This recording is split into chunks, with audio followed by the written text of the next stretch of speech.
Hello, everyone, and welcome to Life Edge. I'm Harold Muliati, and my co host is Dr. Susan Nash. Hi there, it's good to be here. We have a great guest today, Deborah Sacrey. All right, let's get going.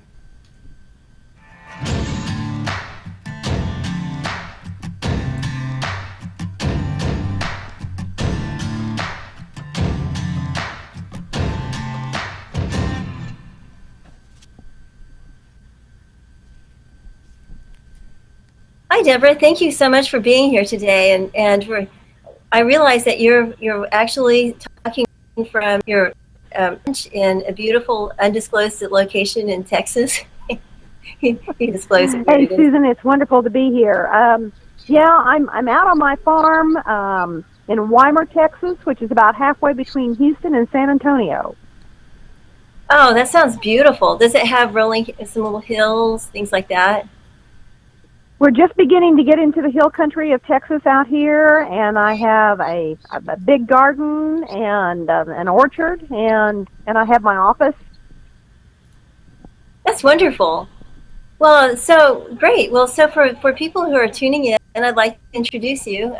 Deborah is owner of Auburn Energy, a geologist, and basically a pioneer in the area of finding oil using what we'll talk. I'll let her describe the new technology that she's kind of pioneered, and it's been highly successful. And in addition, she has really wonderful hobbies and has been a guiding light in volunteer positions with geological organizations. So we're glad to have you here. Well, it's an interesting experience.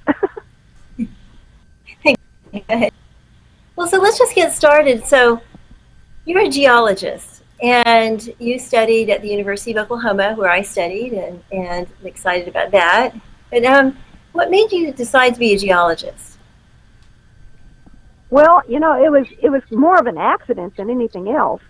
I was actually in school on a physics scholarship. And I had, it was a new program called New Avenues for Women in Physics, and trying to get more people interested, more ladies interested in the physics department.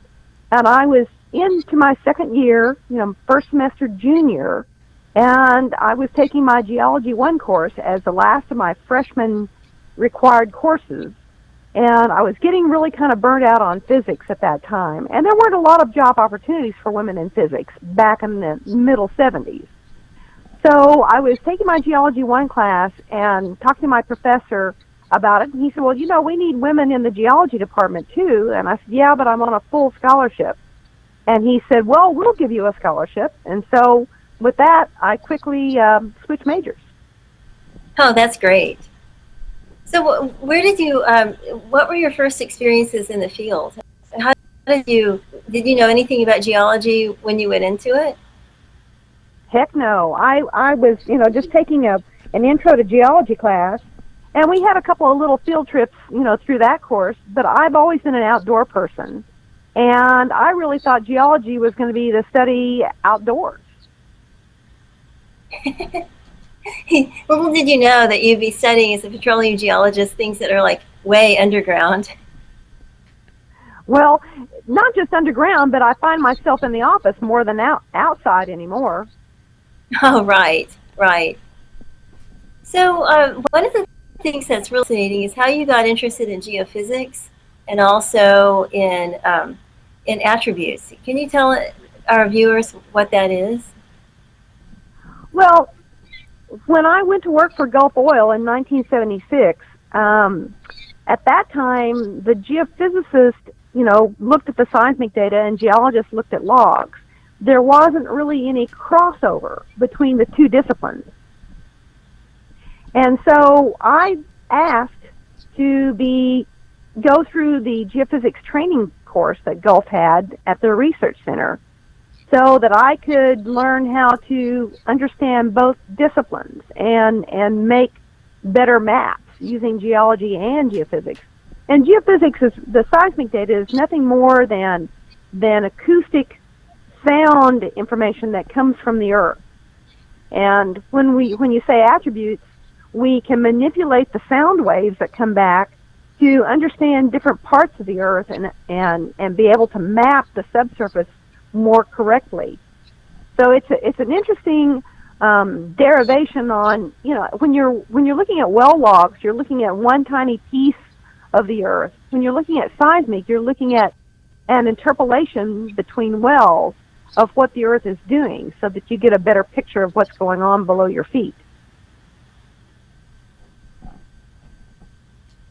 So Harold, I'm sure that you have some. Yeah, go ahead, Harold. As I say, I'm sure you have some questions. So you started with physics, and ultimately you did end up using physics in the form of geophysics, and it ended up being sort of applied physics. True?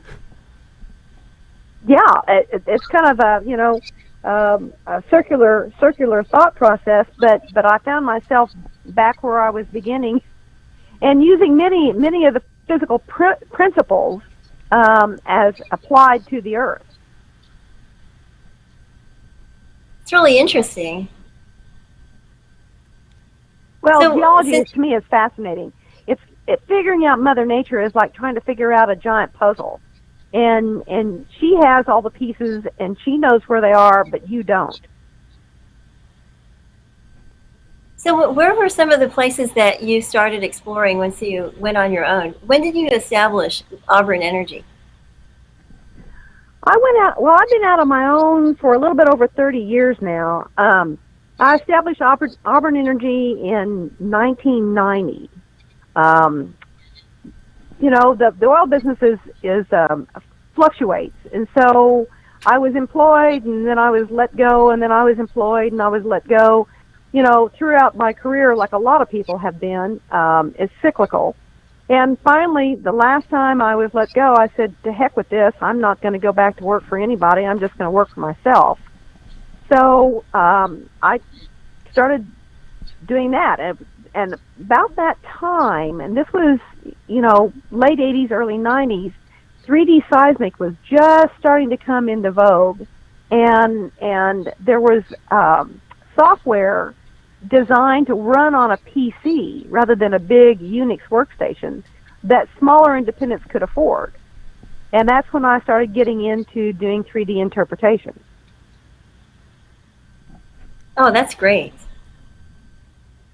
So if somebody is going out on their own now, because we're in a similar situation now. I mean, not a week goes by that I don't hear of some company that's deciding to either merge with another company or just completely do some cost cutting and people. And I see that geologists and geos tend to have shorter and shorter lifespans at companies, not out of their own choice and not because they've done anything wrong, just because the companies are in such flux. So if somebody said, okay, I can't stand this anymore, I'm going on my own, what would you recommend for them? Well, my point to when talking to people about they want to be an independent is that the first thing you have to do is you have to spend money to make money, which is put your own workstation together and buy the software that allows you to be attractive to people.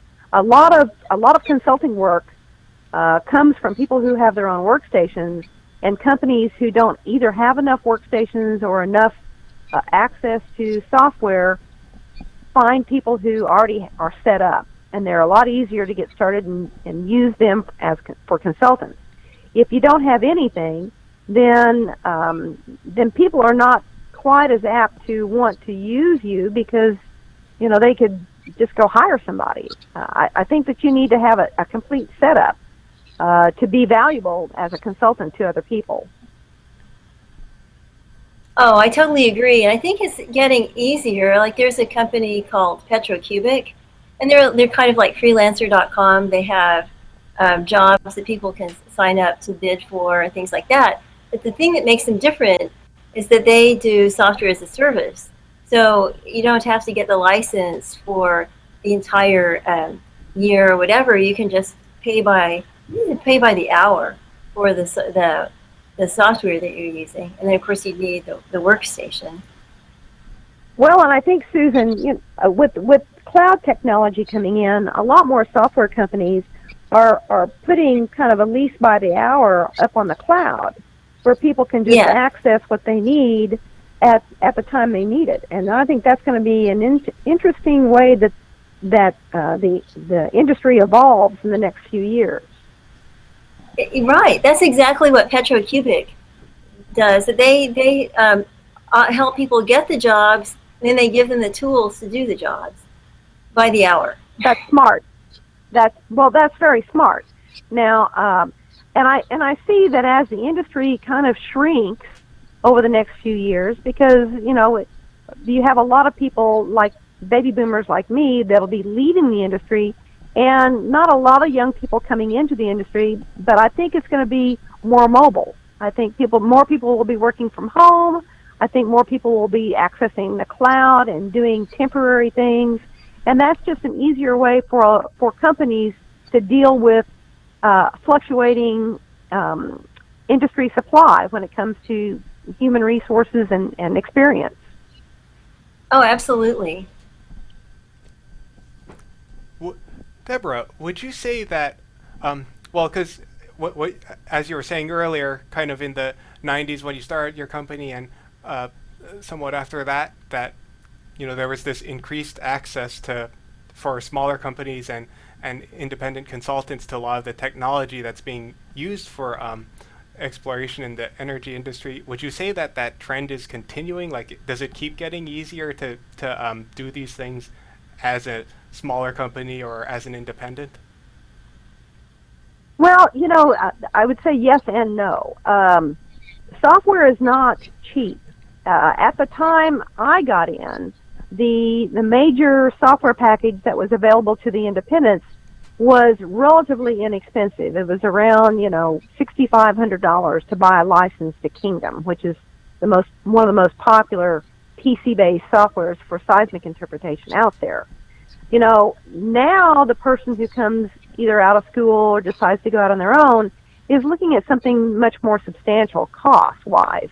Kingdom is now up in the $20,000 range, and the software that I've been developing, starts at $50,000. So it's not for the faint of heart if you want to own it. That's why when Susan and I are discussing cloud-based access to software on an hourly basis, that probably is a better business model, for people who are going out on their own at this point in time. Right. Interesting. Right, and then also the same goes with like even the mapping software and well log interpretation and all the software that comes together now that integrates different types of information. So there are a lot of different companies that are kind of making a business model of having a cloud-based service that pulls together and integrates in a certain single dashboard. Your petrophysics, it depends on whether you're drilling or completing or doing just initial mapping, but just kind of pick your products. Yeah, the business model is rapidly evolving with technology. And it makes it interesting because, like a few years ago, it seemed like the big thing that people wanted to do is use private equity money to go and buy acreage and drill it, prove it, and then flip it. Kind of like flip that house, we flip that field. But it's like somehow that isn't working out so well, and for some people, and for others it is. Can you talk a little bit about what you see that model doing these days, that private equity model?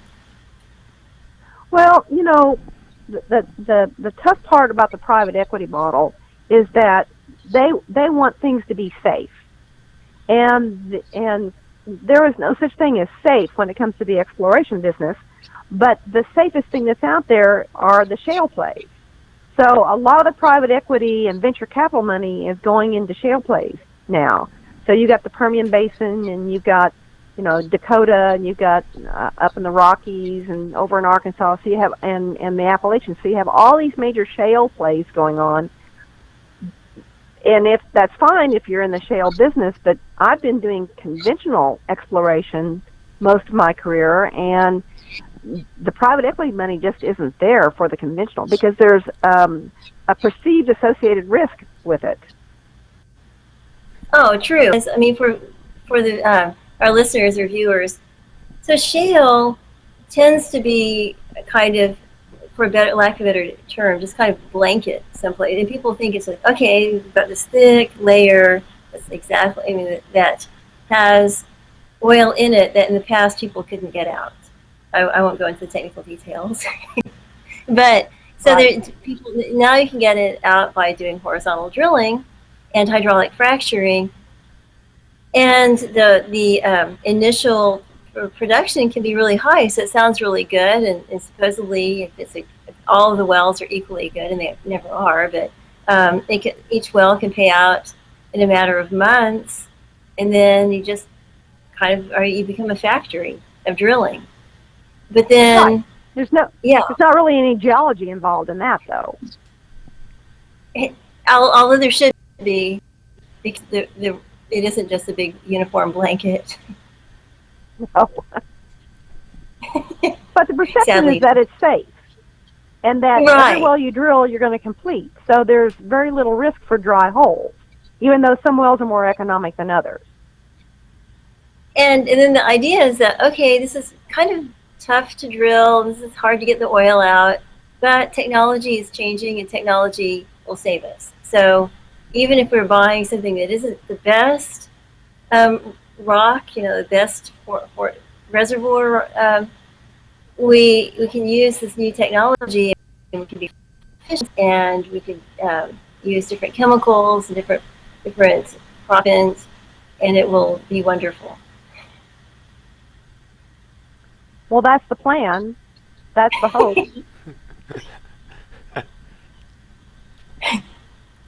But talk about what it does mean it creates a vacuum in the conventional exploration world when it comes to access to money, and that's proving to be a pinch for a lot of people who can't afford to get the position land-wise in the shale plays because all the big companies have gone in to scoop all that up. So there is a vacuum for conventional exploration access to income, access to money.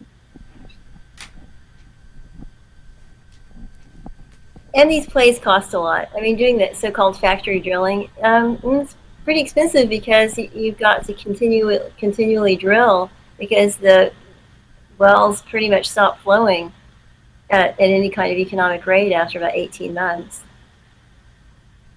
So, well, I don't know. That's part of the problem.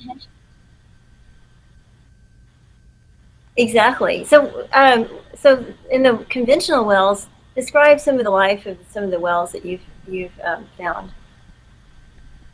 Well, I've got a couple of wells that I drilled, in, say, Lavaca County for the shallow Yewa or sand formation that I drilled in 2011, and they're still producing.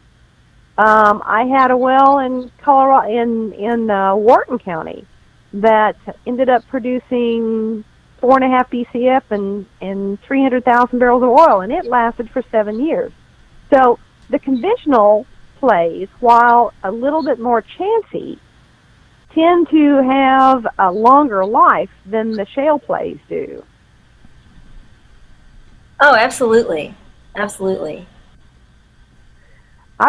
Susan, you'll love this. I have a well that I drilled back in 1983 in Oklahoma, and I still get a little royalty check on that well about every 3 months. So, how many years is that? That's amazing. That's amazing. Well, I know that my dad was getting checks from wells that he drilled back in the 70s until a lot of them got plagued in this latest downturn. Run that by again? I didn't hear that. Well, okay. So he was still getting checks from wells that he drilled in the 1970s, but in the latest downturn, when the price dropped to $2 a barrel and the price of gas collapsed, I think that they had to shut them in, and then eventually they had to plug them. But most people avoid plugging because of it's just so expensive to do the final plugging and abandoning. Well, it's expensive, but it's necessary.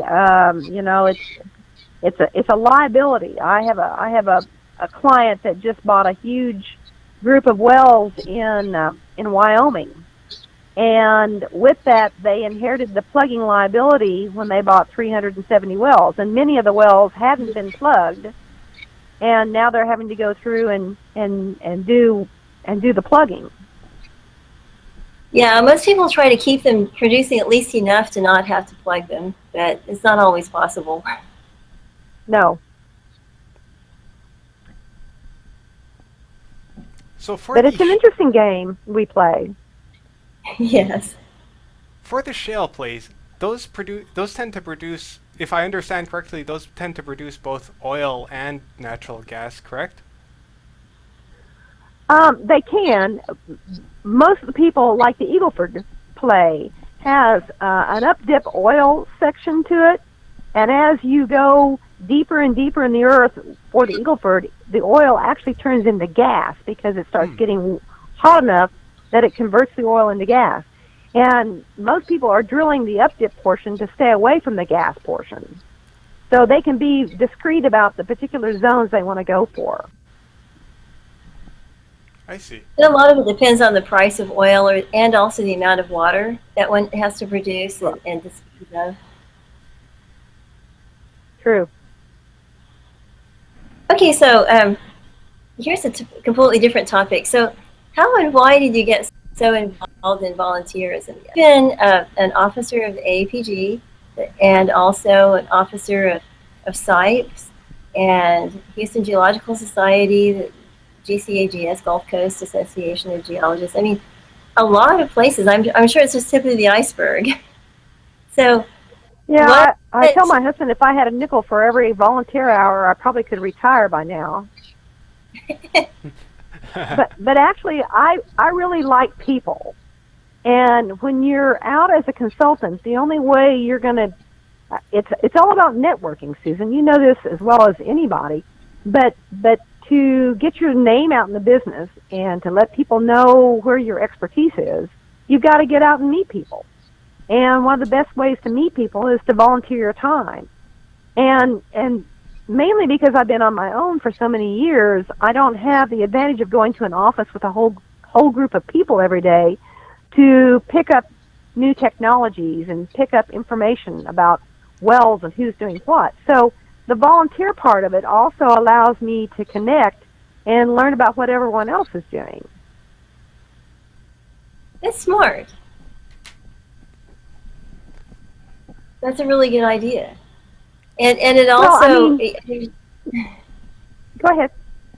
Oh, you become an inspiration and an example also to younger people who like, okay, well, they don't know what to do. What are the benefits? And I mean, they're clear.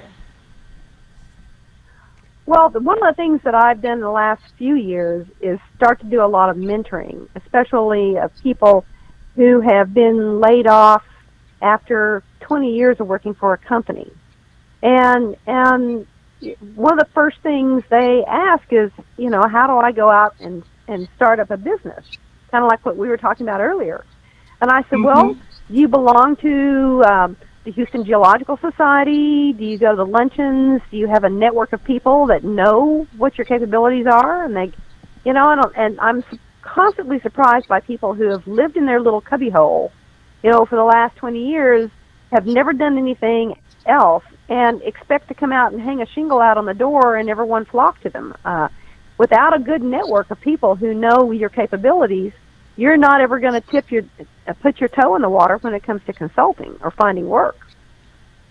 That's so true. Yeah, unfortunately. Well, and also I think that a lot of it has to do with doing a really honest self-assessment and finding what fascinates you and then focusing on that and building on that. Like, Harold, what are you focusing on right now? I mean, I know it's not geology or geophysics, but have you had to look within and find your special attributes? I think that I've mostly found what I've been like, what I've been doing. I mostly just found it by doing a bunch of stuff and doing different work and just figuring out what I'm best at because uh, it's I guess it's common people my generation of the whole not knowing what you want to do thing, and ultimately it just you kind of find it just by working and finding what it is you're best at. I don't know. That's a good point. So Well, you just I, experience. Yeah. I, I believe that you should do what makes you happy. Yeah, and I mean Mhm. I think that does kind of go hand in hand too. You tend to be better at things that you can really put yourself into. If you're not really into it, it's most likely you won't end up being as good as the person who you know lives and breathes that just really loves it. And Oh, that is so true. Deborah, you were talking about through networking, finding out about new things in the industry, new trends, new technologies. What do you see as where do you see the future of uh, oil exploration and seismology and 3D modeling, that sort of thing? Where do you see it going technology wise? Well, and Susan will agree with me on this because she's been focusing on this a lot with AAPG, is that we are getting ready to go into our second digital transformation. The first digital transformation was back in the late 70s and early 80s when we left paper seismic records behind and finally got computers and workstations.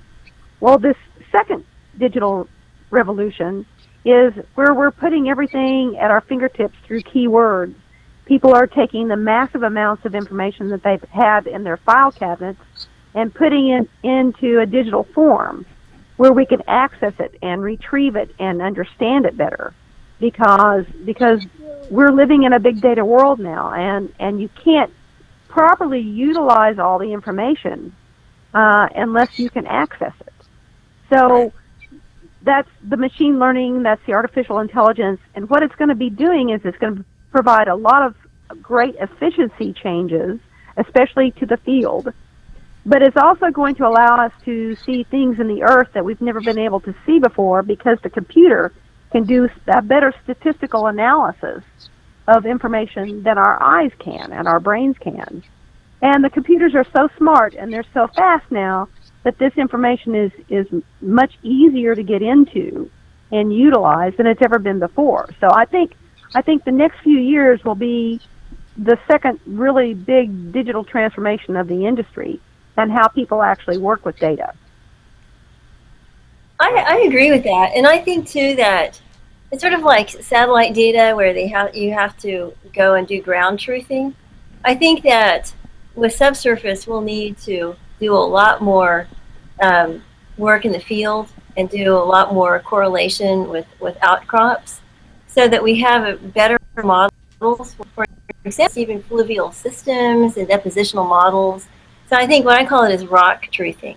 I think that's the next big area, and that where geologists can be really good at sort of integrating the reality of the models that you see in outcrops with the things that we can get from the subsurface.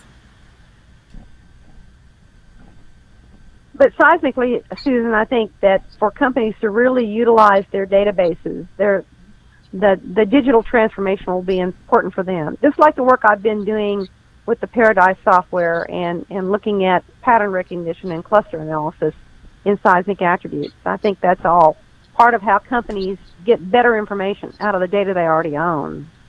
Oh, absolutely. And I'm just thinking when I'm talking about the outcrops, I'm talking about digital outcrops, and going and actually, yeah, digital outcrops, not just like doing rock faces like that. That would be part of it, but also doing stuff from the surface with different sensors and images, so you can actually see different patterns, and say rivers, etc. So you get a sense of what happens, and then before and after floods and things, just to get a better granularity to not be so kind of a pun, but better granularity. I totally agree with that. I totally agree with that. All right. But nobody's really explored that, and I think we should. Well, I think in the next few years there won't be very many rocks left unturned. Let's put it that way. Right. Yeah. Okay, so a couple of final questions. Okay, so on your farm, you have feral hogs. Yeah. No. Wow, Absolutely. what do you do with them? What do you do with them? Well, I shoot them when I can. Right now we haven't had rain in a little bit, so there's no soft ground for them to come waller in. But we've got a stand set up. And we have a creek that crosses our property, so they mainly stay on the other side of the creek because there's too much human activity on where the house is.